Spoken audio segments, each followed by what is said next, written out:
alaykum hurmatli kanalimiz a'zolari va chorvadorlar. Inshaalloh effekt vositasini yaqindan ham tanishtirib qo'yay dedim. Xo'p, ushbu vositamizni ichidan mana shu qo'limda turgan ikkita 1 va 2 raqamlari bilan yozilgan konsentrat chiqadi. Ushbu vositani 1 litr suvga, iloji bo'lsa sovuq suvga aralashtirilgan ma'qul.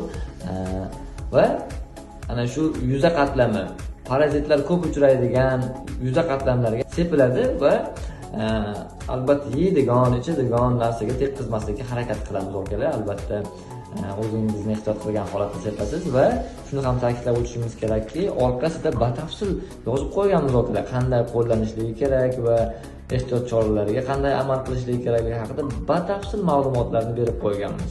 Ushbu vositamizni qolgan analoglardan farqli o'laroq 1 litr suvga tayyorlanishi bilan farq qiladi va o'zining xususiyatini 50-60 kungacha saqlab qolishligi bilan ham inshaalloh farq qiladi okalar. Mana shu